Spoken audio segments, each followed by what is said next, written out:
Friends, my name's Trish Roberts and you're watching Faint Signals from Vega. Hopefully I'll have a little bit better luck this time with my connection. I live rurally, as I mention every so often, and sometimes we're in a black spot here, and so sometimes it's a bit tricky. So I'll just have to hope for the best when I do it directly to YouTube. Hopefully it'll be okay today. So there's a few things I wanted to talk about today. I guess you've probably seen there's been a lot of furor about separating children from families. The fact that now that Trump has rolled back that of actually imprisoning children and babies in these sort of internment camps, these detention cages. I mean, that's outrageous, of course, and that must stop. But the whole idea of vilifying people, sort of women in particular, fleeing domestic violence and also the chaos that's been caused by the United States in their countries, whether it's Mexico or whether it's in the Middle East. You know, the West has caused so much chaos that it's like, I often liken it to setting someone's house on fire, and then when they all come running out seeking refuge and safety, we say, I'm sorry, no, you can't stay here, and not only that, but we're going to put you in these concentration camps, and we're going to take your children away from you. You know, the whole thing is just a sadistic and a vilification of other, you know, because they, you know, we're not happy to destroy, and we're not happy just destroying their countries, like Bill Clinton did with NAFTA and Mexico and whatever, destroying people economically and then and all the other meddling that the West does in various countries. We're not happy with that. Then when these people, you know, these immigrants and refugees are trying to flee this destruction and this economic, the austerity and not being able to live, then we treat them like they're trash. So, you know, anyway, so this terrible, you know, having these babies and toddlers in detention camps is just a more of the same. And, you know, the thing is that the mainstream media doesn't, you know, talk about how the West, you know, with the military imperialism in Muslim countries, we're killing children all the time. We're separating children from their families because we kill children and we kill their families through drone programs and through depleted uranium that causes terrible deformities, say, for example, in Iraq. And, you know, we're destroying families all the time. Puerto Rico was abandoned even though it's part of the United States, and that's another example of racism and not, you know, Puerto Rico was, from what I understand, was sort of joined on to the United States when the people there were required to join World War I. They were just sort of used in World War I. And the United States, the president has just abandoned Puerto Rico, and I think 5,000 people died in that terrible natural disaster, you know, because of lack of action. You know, so we're constantly, the hypocrisy with the corporate mainstream media, with the likes of Kamala Harris, when she was wringing her hands. It's all about you know, and ICE, where she was wringing her hands about the detention of children and separating children from their families. This is all about bringing down Trump for the Democratic Party. They don't really care about children. I mean, they never, you know, you don't hear them calling out for the end of Israeli snipers assassinating Palestinians unarmed Palestinians in the Great March of Return. You don't hear anybody really having a problem with that, killing, excuse me, killing children and killing medics and assassinating disabled people in their chairs, people that have no legs, like Ibrahim Abu Turaya. You know, he had no legs and he was sitting in a wheelchair. This is in the Great March of Return, and he was just shot in the head, I think. You know, while he was sitting in his chair, he didn't have any guns or anything, as usual. Just an unarmed man with no legs. So, you know, then shooting children all the time, you know, 21-year-olds or 14-year-olds, Palestinian children are, you know, Palestinian children are killed regularly by the apartheid state of Israel. Where is the outcry then? Where is the outcry from Kamala Harris when these sort of things happen? And yet they sort of cynically use the, excuse me, they cynically use things like this ICE and the children being separated from their families as, and yet she was totally on board with ICE a few, you know, like a few years ago. She was totally on board, and when she was asked, you know, by Chris Hayes on MSNBC, I think it is, you know, what do you think about ICE? You know, do you think ICE is a good thing? And she said, yes, of course it's a good thing. And she said something to the effect of, we have to make sure we, you know, catch murderers and rapists, you know, as if basically implying that these immigrants from the South are murderers and rapists. And, you know, she hasn't, you know, not only was she totally fine with it, and it should be abolished, you know, but she was totally fine with it then. But, you know, now she's wringing her hands and saying this is a terrible thing, and you know, the United States is a human rights abuser, please.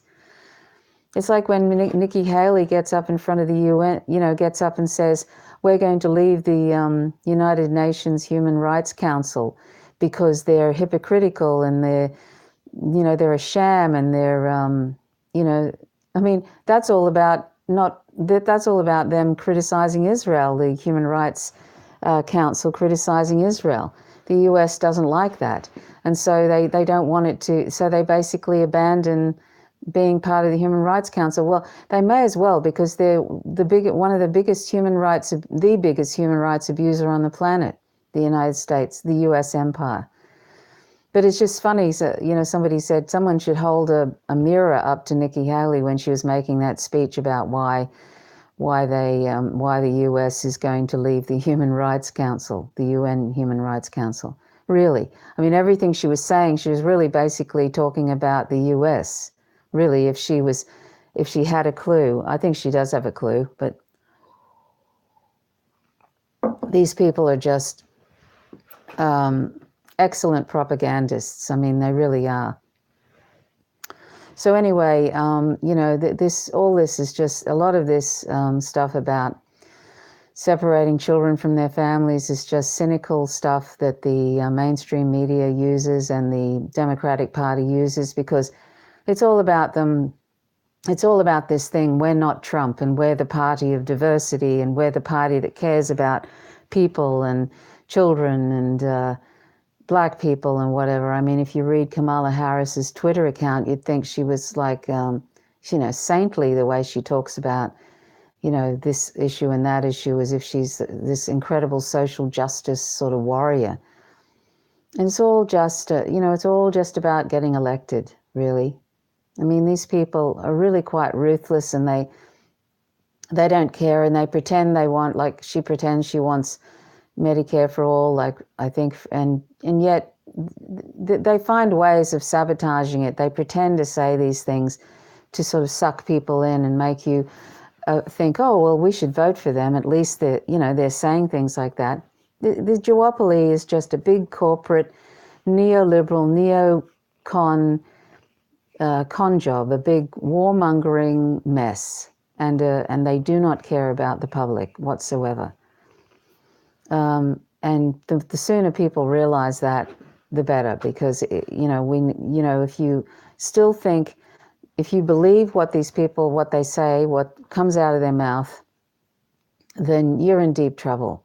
You have to start seeing what these politicians say as just ways of trying to get elected.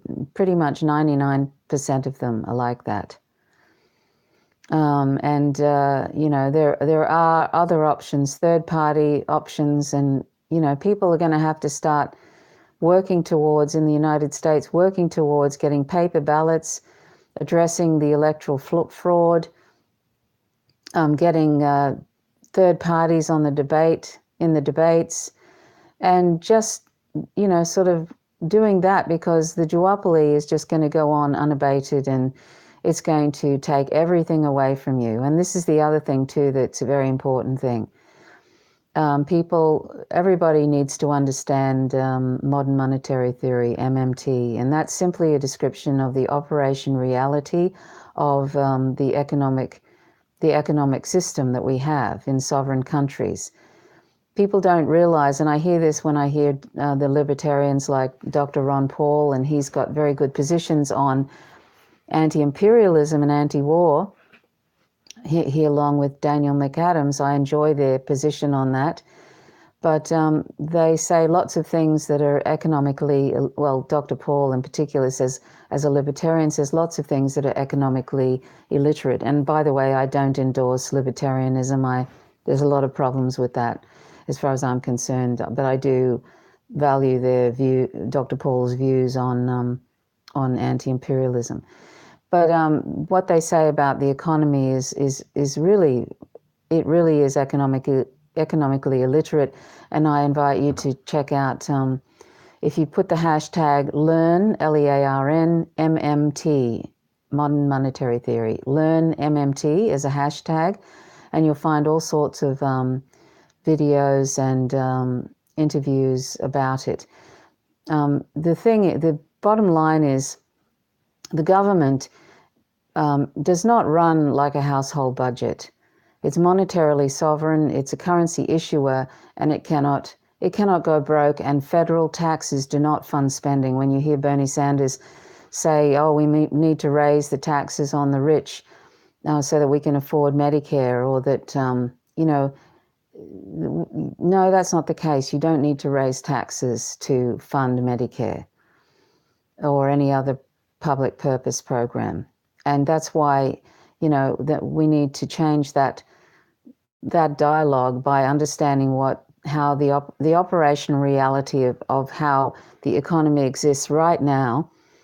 We need to understand that so that we can challenge these economically illiterate statements by the Bernie Sanders, or by people in Australia, the politicians in Australia, who talk about the government budget as if it's a household budget, and they say we must decrease the deficit.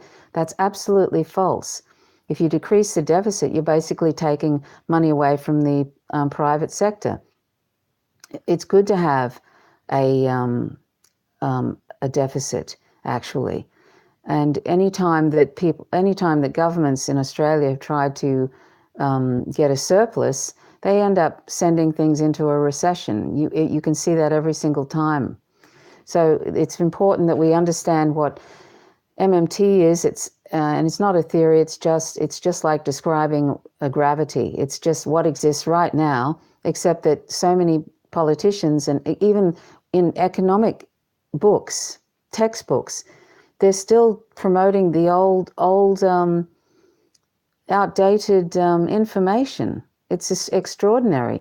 It's like Professor Bill Mitchell says, he's ashamed and embarrassed about, he's from the Center for the Center for Full Employment and and Equity in New South Wales. Professor Bill Mitchell has many videos online, and he says that he's embarrassed at how these economic textbooks are just promoting old, outdated information about the economy. So, and I invite you to check out Dr. Stephanie Kelton, she's also, there's so many. There's Warren Mosler, and there's a bunch, Fidel Kaboub. There's a bunch of economists, and Dr. Stephen Hale in Australia as well. They all are trying to bring this understanding about the current operational reality of sovereign countries and if we understand that, we can actually hold politicians accountable, hold their feet to the fire and say, you don't need to raise taxes to be able to afford Medicare for all, or to be able to afford free public health care, free public education, or to fix infrastructure and so on. To help out immigrants and all this kind of thing. We don't need to raise taxes, and we don't need to bring the budget into a surplus and all this kind of nonsense that they're putting out there. If we understand these things, if we understand MMT, then we can take control of this awful austerity stuff that governments are trying to impose on the public. The neoliberal governments are trying to impose unnecessary austerity on the public, and yet welfare for corporations and rich people.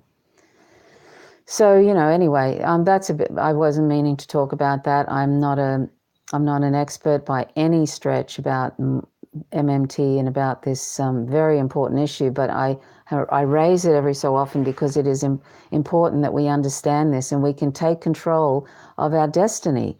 We can take control of our lives by understanding it, and then insisting that politicians do what they can already do.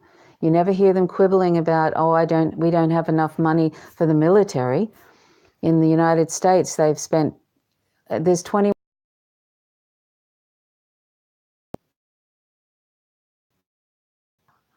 I think I'm having connection problems again. I was just saying that in the United States, $21 trillion is unaccounted for by the Pentagon, and they don't even need to be accountable for it. But where did that money come from? It came from the same place that all military or something. They've done that for the last 16 years. They never ever quibble about that. And why is that? Because the literally sovereign government that has its own currency cannot. Politicians say they can't afford free healthcare, or they can't afford this and that. They're lying to you. They're either economically illiterate and don't understand he understands what MMT is. And I don't know why he keeps telling the public that we need to raise taxes on the rich to afford free healthcare. He knows that. So, he knows better because he has spent a lot of time with Dr. Stephanie Kelton, and she's getting more traction in the US.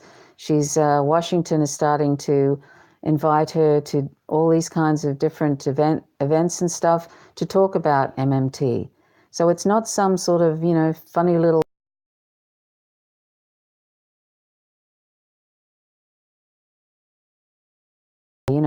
It's actually just describing how things exist already. Just like, it's not about believing in it. It's like if we were saying, I don't believe in gravity. I mean, gravity exists, whether you believe it or not. And that's the same with, the current operation reality of the economy is described by MMT. It's just simply how it is, and we need to understand it so that we can take control of this awful austerity that is coming for us all.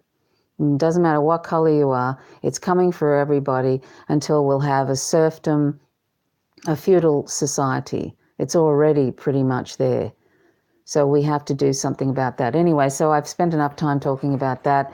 I hope that you'll check it out. You can go to Real Progressives on Facebook. That's at Real, R-E-A-L, Progressive, singular, on Facebook. I'll leave a link to that, and they have pretty much every day a talk about that around 8 p.m. Eastern Daylight Savings Time on the East Coast of the United States. They have They have a live stream pretty much every day about that. And you can find at stephaniekelton.com, you can find information. You can also find information on Professor Bill Mitchell's blog. I'll put a link to that. It's Bilbo, BILBO economicoutlook.net/blog, BLOG. So anyway, this is something very interesting that I never thought would happen, and that's Kim Kardashian, who was I thought was totally locked into celebrity and just was never ever going to be involved in anything to use her fame for something good, and she's actually focusing on nonviolent drug offenders in prison who've been basically, there's 3,000 or more. I mean, black people are probably there's a mass incarceration of black people in the United States.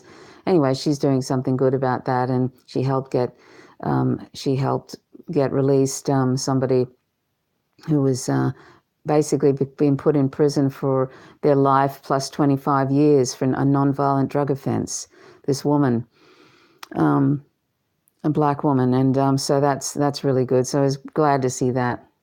I wish more celebrities would actually use their fame and money to do something good instead of backing up the Democratic Party when they have no clue what the Democratic Party or Hillary Clinton or any of those people are up to.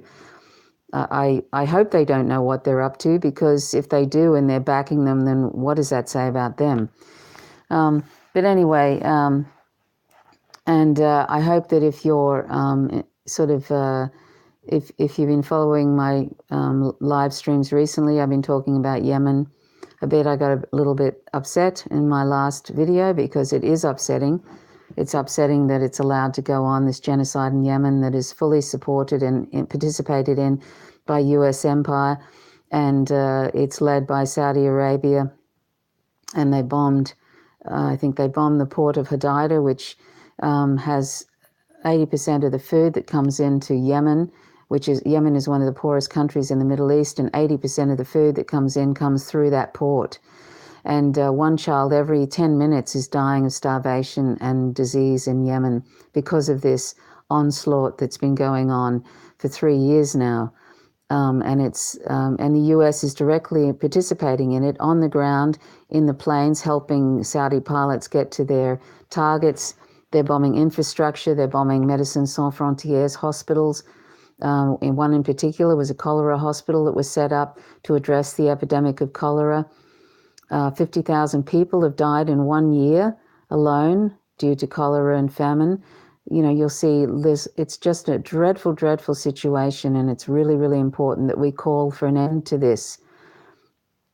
If everybody got up and called for an end to this, we might see something happen, because ultimately there's a lot more of us than there are of these oligarchs that are selling weapons, like Theresa May was selling. You know, the Saudi Arabia is the biggest recipient of sales of weapons in the UK, from the UK. You know, they're selling weapons to Saudi Arabia to help commit this genocide. And the US is, and selling billions and billions of dollars of weapons to Saudi Arabia. And Canada is selling weapons to Saudi Arabia. All these Western governments are complicit in this genocide, so we need to do something about that. And of course, who benefits too is Lockheed Martin and Boeing and all these arms dealers. And they're backing this space force that Trump has recently talked about. You probably heard about that. He wants a space force. I mean, good Lord, it's just never ending. The nonsense is never ending with this US empire.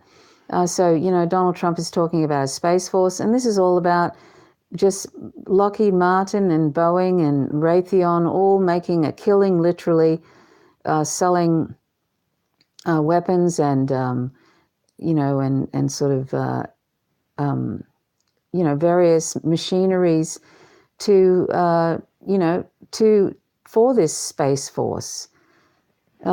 And it's also breaking international law to be, this whole space thing militarizing space is totally against international law to be doing it, and it's all part of probably attacking, you know, when the Pentagon said that they were moving away from terrorism, in quotes, and going towards and focusing on China and Russia as a threat, you know, because of security, some sort of economic threat. They didn't say economic, but I mean, that's what it is, economic. And also Russia is, you know, sort of got as many weapons and probably better weapons now, nuclear weapons, than the United States. So what does the United States do?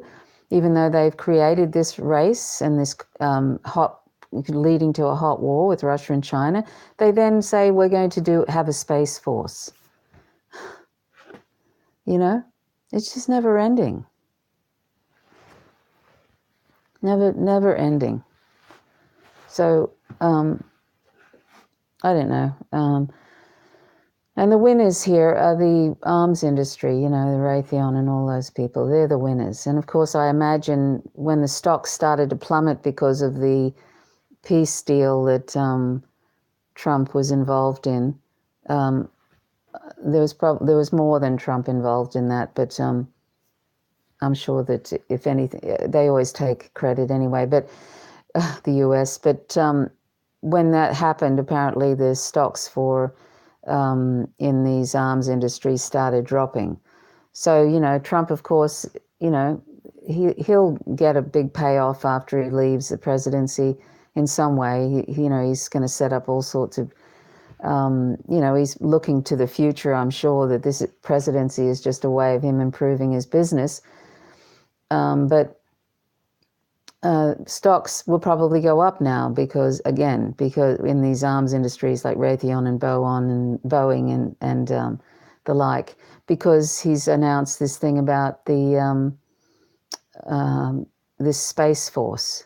Seriously, it's tragic. You know, it's just tragic. If there weren't so many people's lives that are going to be affected by this sort of thing, it would be really funny.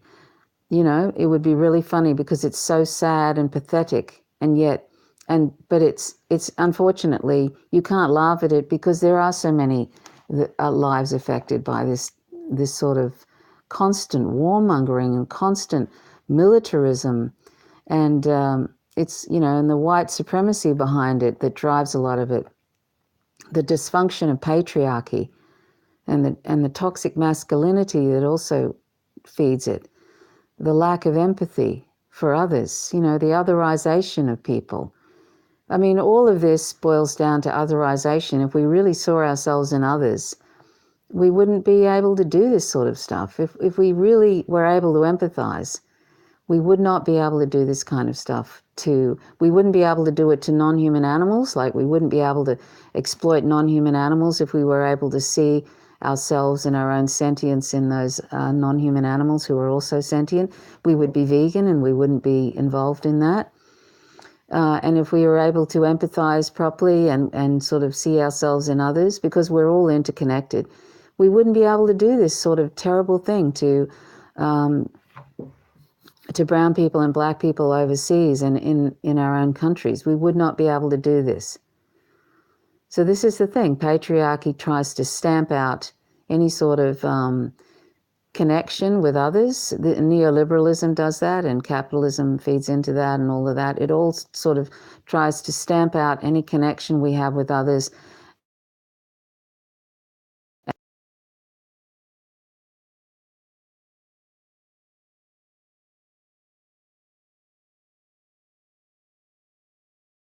And so that we can't organize. And this is all, you know, patriarchy, neoliberalism and capitalism. It's all sort of rolled in together. It's all dysfunctional and part of a dysfunction. And we need to, you know, we need to sort of like stop. We need to look at that, look at the wider context of why we're in this mess. You know, why we're in this mess is because we have developed now a society which is more about me, scrabbling to make ends meet. They're not paying attention to what these oligarchs in office and beyond are doing. You know, it's all about keeping us all sort of entertained, either with distractions like Trump, the media constantly going on about Trump. That's just a distraction. It's just an ongoing process. The empire just goes on, and it doesn't matter in many ways who the front puppet is. It just goes on. So, you know, these are all about bread and circus type things. Bread and circuses, like in the Roman Empire before it fell, just keeping the everybody entertained. I remember that thing with in Gladiator, Russell Crowe saying, "Are you entertained?" You know, after he'd killed somebody. You know, anyway, it's all about that, keeping us all occupied while they rape and pillage the planet, and bring in austerity measures and all sorts of things, taking away civil liberties, and we're falling for it. You know, and the Fourth Estate is completely sewn up now. They're just stenographers, taking down information that's given to them by the government. They're just a government mouthpiece. Stenographers and propagandists. I mean, Rachel Maddow getting $30,000 a day to put out the propaganda she does. And here she is, crocodile tears about children being separated from their family. Where are the tears with the Palestinian children being killed, or the Yemen children dying at one child every 10 minutes because of the US participation in the genocide in Yemen? Where are the tears? Where is it even mentioned? It's nowhere. Where are the tears with the millions of people that have been killed in Iraq and elsewhere? Where are the tears when families are trudging out, you know, they're leaving Syria by the millions because it's being destroyed by US empire and allies? Where are the tears with Libya being destroyed, and now they've got slavery? People are being sold as slaves, and it's just a whole lot of fiefdoms. It's a whole lot of, it's just a destroyed country, a failed state, and that's thanks to Hillary Clinton and the Obama administration. And you know, it's just an ongoing. The deep state just goes on, and U.S. empire and the military-industrial complex just go on and on. But where are the tears from these corporate mainstream media people, you know, when it comes to that? And yet they just cynically talk about things that Trump has done because it's all about getting the Democratic Party in office again. It's all about that, pretty much. You know, the only reason they're not, and yet when Trump wants to, you know, does announcements about warring on some country, they're all clapping their hands, the Democratic Party, pretty much. They're just like the GOP. They're warmongering, neoliberal, neocons, the whole lot of them. So anyway, and something else which is very interesting is finally there's been some movement on Monsanto and Roundup, you know, the pesticide Roundup, which they use here in Australia a lot. And interestingly, I saw a post one day on social media about how, and this is something that people who have gluten intolerance might like to look into, just before they harvest wheat in the United States, they drench the harvest with the Roundup. So this is what I've been told. I hope I'm correct in saying this. They drench it with Roundup, which makes it proliferate more in grain or something, and then they get more of a yield. But it ends up, of course, that there's so much more poison, and it does contribute to cancer, apparently, from what I understand. There's strong links to cancer, even if you've just, you know, so, and the people that are gluten intolerant are probably reacting to the poisonous pesticide, which is still present in what they're eating, and it destroys, you know, the good probiotics in the gut, the good bacteria in the gut, and it sort of affects the immune system terribly. And, you know, even if people have been exposed to Roundup, which is glyphosate, and was it glyphosate or glyphosate? even when they've just been exposed for a couple of days on their skin, it reacts the same way in the body as it does to plants. It sort of has the same sort of effect as it does to the plants that Roundup is supposed to be killing. And there's been a mass, about 400 people, I think, that are suing Monsanto now for the links to cancer. One man started, this black man started, I can't remember his name, I'm sorry. He has filed a suit, and he's probably not going to see it through, because he'll be dead by the time they see it. And this is what they try to do, is draw things out until all the people that are suing them die. But I hope that, and I think oftentimes these companies factor in these things. In fact, the internal correspondence in Monsanto, they were telling one another, we can't really say that it doesn't cause cancer. So the internal correspondence, they couldn't even say it didn't cause cancer. It doesn't cause cancer. So anyway, it's something that we, it's something to be aware of about Monsanto and Roundup. Monsanto, of course, is a hideous, dreadful company. And I think it was bought out by Bayer. And Bayer used to be called IG Farben during the war. And IG Farben provided the chemicals that killed, that were used in the gas chambers in Auschwitz. So, I mean, is it any wonder Bayer sort of subsumed Monsanto? I think they probably realized the name Monsanto was a bit of a red flag for everybody now. So everybody keeps changing their names. But anyway, that's the thing. So people are suing for Roundup, and I hope that eventually Australia stops using it. But the thing is, then they'll probably bring out another pesticide that is dreadful.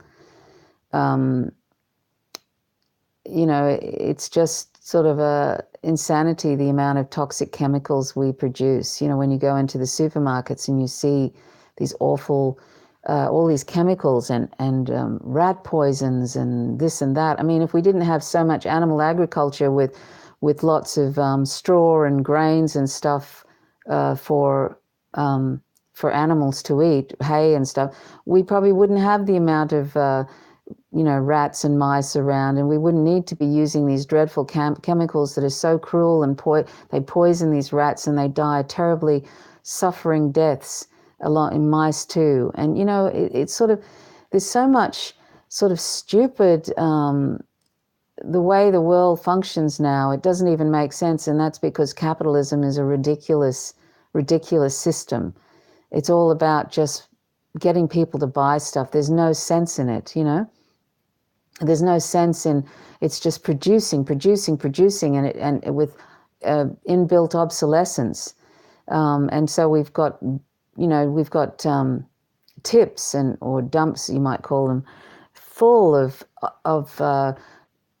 goods that are sort of only meant to last 18 months or something. So full of toasters and all sorts of things. I mean, that's an insanity to have that sort of thing, have that kind of system where you're just producing things that have inbuilt obsolescence, and then you just throw them away. It's almost like we're renting these things for 18 months, and then you can't even fix them.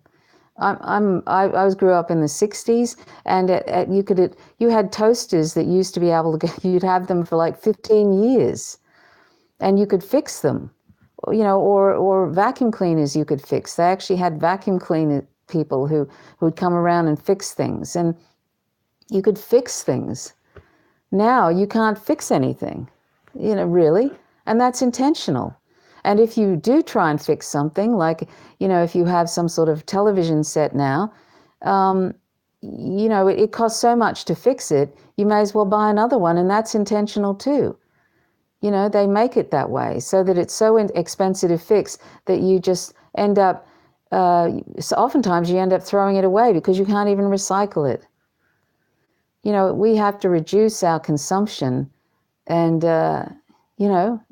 reduce it dramatically. And we have to also insist that this inbuilt obsolescence ends. And I mean, this whole capitalist thing leads to ecocide. You know, making money off without any sort of wisdom or any sort of care about others and about non-human animals and about the environment. And that includes our direct participation in ecocide when we're not vegan. Not only are we killing 1 trillion plus, that's a conservative estimate, land and aquatic animals who are sentient every year and torturing them, we're actually destroying the planet with it. And I'll leave a link to a recent article which talks about a huge research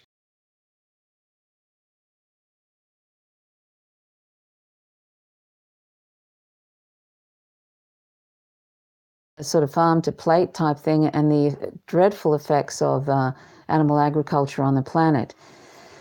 And there's some incredible, if you watch Cowspiracy,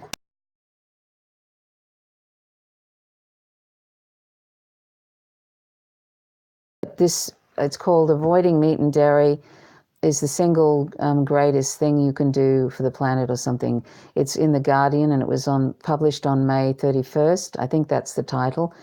And it's got incredible sort of the devastation of animal agriculture is absolutely, I mean, it really they should stop subsidizing the industry. They should have warnings on every packet of dairy or flesh or eggs, and you know they should, and all the other products. They should have warnings on them, basically saying not only is it participating in this dreadful violence towards sentient animals, but it's absolutely destroying the planet. In fact, there was this. I hope I can get this fact right, but excuse me. There was a fact where if the dairy and meat industry ended now, you would have 75% more land to farm, and even without that land, even without, I think it was the European Union, the US, China, and one more country. It was a huge amount of land. Even without that, you could still feed everybody on the planet with a plant-based diet. You know, it's sort of it's not only is it killing other animals and sentient animals, but it's absolutely the most stupid system as far as feeding people. And it's also killing us health-wise. And if you look at nutritionfacts.org, or you can check out my podcast it's a vegan, a resource, a comprehensive vegan resource. It's howtogovegan.org, howtogovegan.org. It has nutritional information on it as well, but you know, nutritionfacts.org shows the dreadful things that animal products do to our bodies. Honestly, they should really just have a warning label on those products, dairy and eggs and meat and whatever, saying, you know, that and stating the sort of things that it does to your body, because it's outrageous. And a plant-based diet, a balanced plant-based diet, is completely nutritional. It's completely satisfactory for human beings. In fact, it's something that our system requires really to function properly.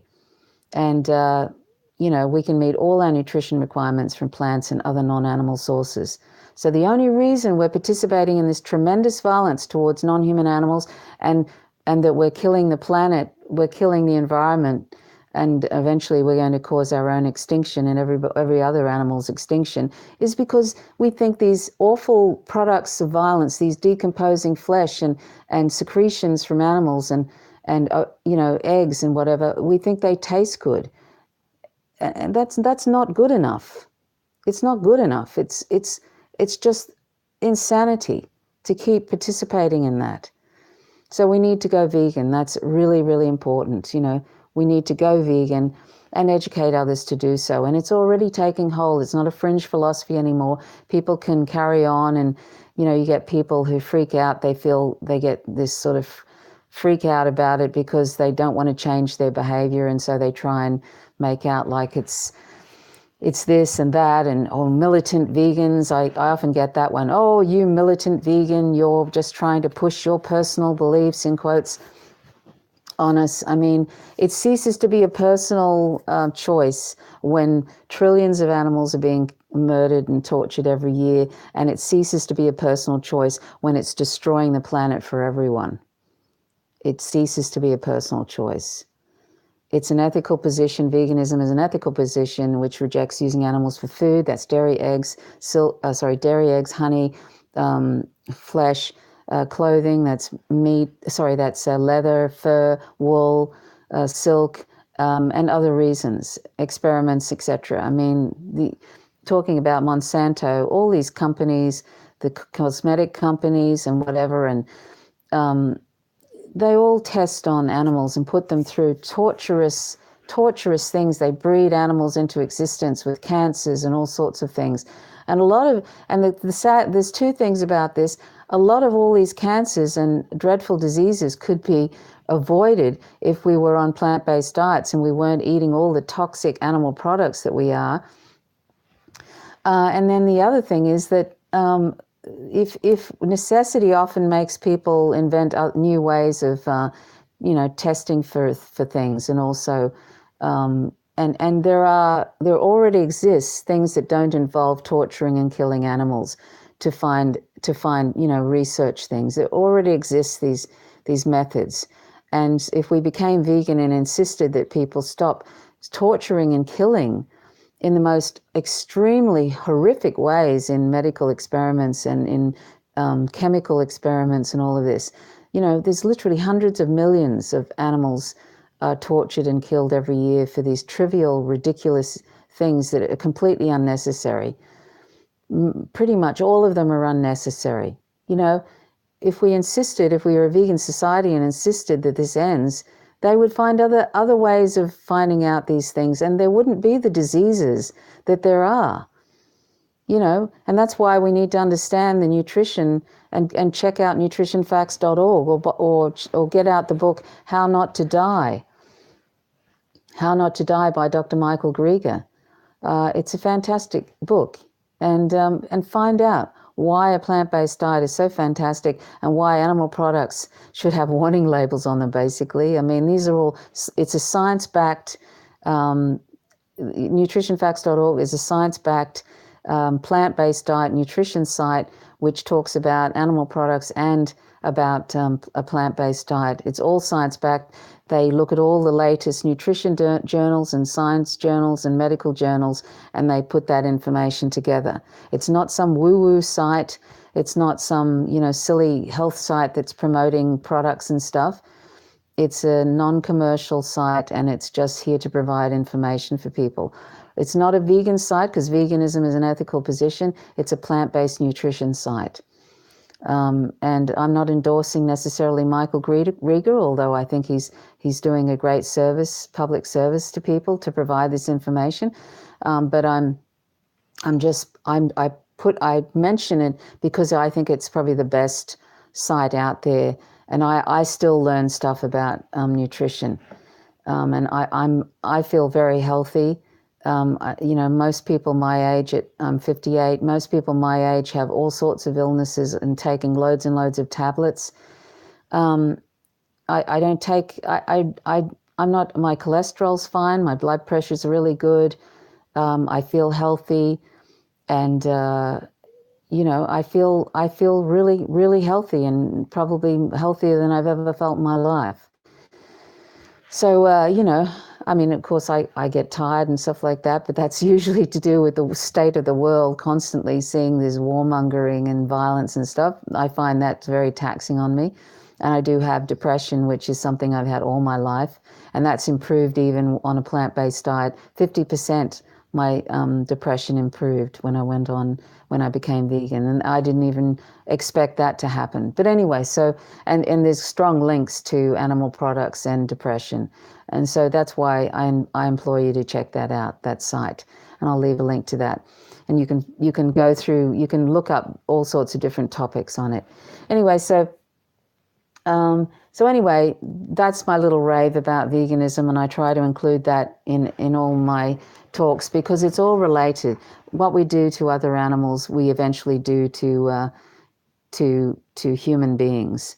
what we do to the most vulnerable on the planet, which is non-human animals, will do to human beings. In fact, I was looking at those photos of the children in the cages, all sort of piled up in cages and stuff, and I just thought, wow, you could just put that beside the big free-range warehouses with all the chickens in there, or the, or the battery, the industrialized, the more extreme ones with the chickens in the cages. I just thought, wow, you could just juxtapose.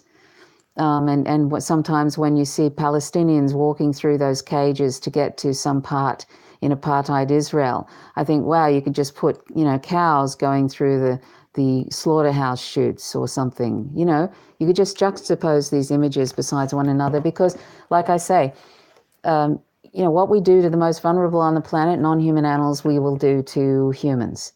And that's exactly what we do. So, anyway, this is something to remember. And I think the last thing I wanted to talk about was Julian Assange. I saw his lawyer, Jennifer Robinson. She's an amazing person. She was on Going Underground, I think it's called, with Ashvin Ratanzi, I think. It's an English program. And she was talking about Julian Assange and how they're doing their best to try and convince the Australian government to intervene and get him out of the embassy, because you may not know, hopefully you know, that he's been in the embassy now for 6 years, the Ecuadorian embassy, and the reason he's been in there is because the US would extradite him, the British government would extradite him to the US, and basically I've read some awful things in internals, memos about what the US has said about him. I think there was somebody said, oh, he'll make someone a wonderful bride, and what did they say? Something awful. It was just awful what they said. They intend to just lock him up and throw away the key. If he leaves that embassy, that's what's going to happen. And the only thing that can stop that is if the UK government protects him and allows him to leave and go to Ecuador, or if the Australian government has some sort of moral spine, and no offense to invertebrates, but if they grow some sort of moral spine, which it appears they're not going to, excuse me, they will help bring Assange back home, give him back his passport, and bring him back to Australia. I'm embarrassed and ashamed at how the Australian government has completely abandoned him because they're afraid of the US, and we're just a US lackey here in Australia. That's all we are. We just do what they want us to do. And that means both major parties don't do anything that the US government doesn't, if the US government doesn't want them to do it, they'll support Israel, they'll support whatever. They'll support the constant political imprisonment of Julian Assange and allow him to end up being taken by the US and thrown in a prison and, being treated like crap for the rest of his life. They intend to make an example of him so that no other journalist ever releases whistleblower information again. This is all about making an example of someone. It's also about payback for him revealing, WikiLeaks revealing the corruption and crimes of the US empire. That this is what it's about. And most governments don't care about him because they're all afraid that WikiLeaks will release information about their crimes too. This is all about silencing freedom of speech. And Assange is in that Ecuadorian embassy now. He's been there 6 years, and they've taken Moreno, the new president of Ecuador, basically is a US lackey too. And so he's taken away Julian Assange's connections to the outside world completely he cannot call people on the phone. He has no internet access. He can't get visitors except for his lawyer.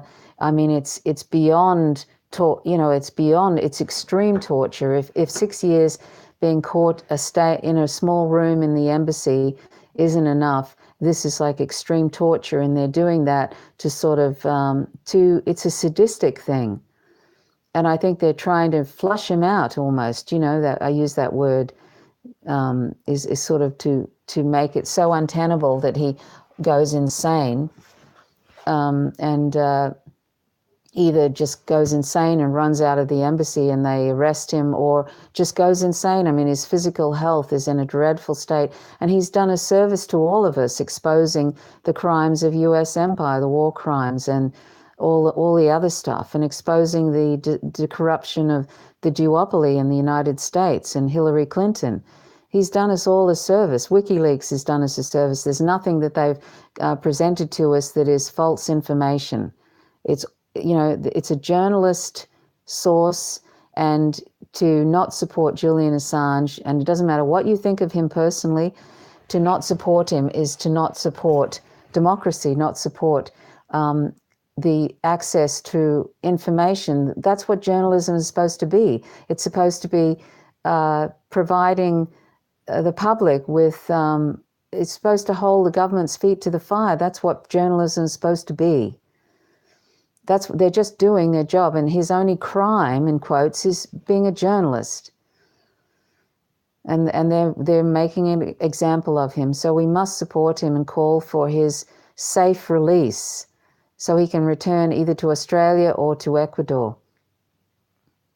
I hope that that the Australian government will step in and do something, because it's completely untenable, it's beyond outrageous. So if you're an Australian citizen, please raise your voice about this, because it's outrageous what they're doing to him, abandoning him like this. Anyway, that's really, I think, all I wanted to say. One more thing about speaking of rights of people. The NDAA.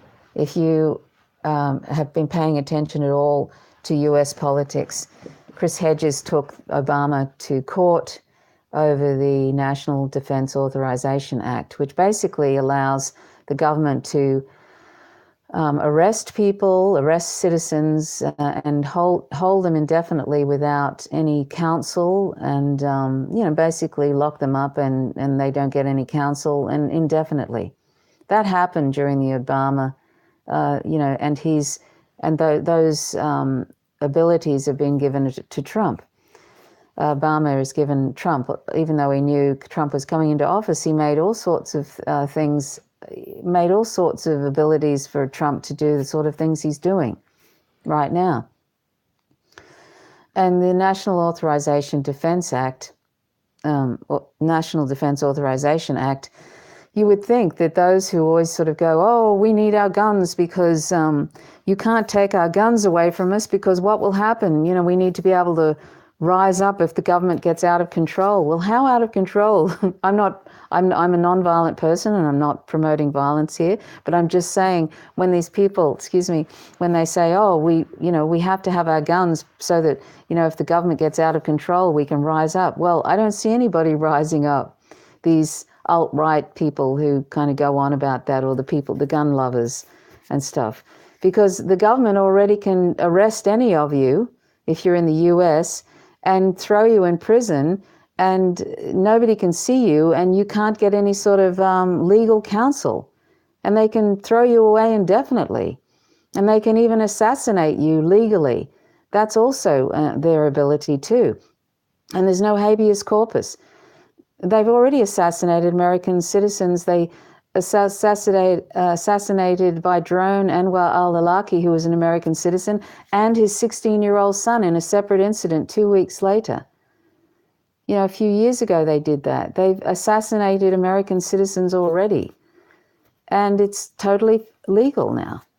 So when are these so-called gun lovers, who are always going on about they need their guns just in case the government gets out of control? How out of control do you want your government to be before you, I'm not advocating violence, but I'm just sort of saying, seriously, So that excuse they always make about we need our guns for that is just nonsense.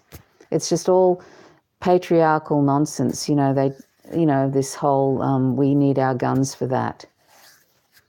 Anyway, that's all I'm going to say. So thanks so much for watching. I hope that there was a fairly even stream. I hope there wasn't too many interruptions. It's hard to tell with my connection here in I live in, rurally, as I said, so the connection isn't always good. In fact, I can't even sometimes make phone calls out of my house, because we are in a black spot. So it's kind of pretty, it's pretty tricky sometimes. But anyway, thanks so much for watching. I hope you subscribe to my channel at Vegantrove, VEGANTROVE, and on YouTube. And I hope that you subscribe to that and click the little bell that is besides the subscribe button, which will give you notifications for any new videos that I upload or any live streams that I do. It lets you know straight away. Otherwise, you won't get any notifications. And just check every so often to see if you're subscribed, because they do, oddly, a lot of left channels find sometimes that people are unsubscribed. I don't know what's going on there.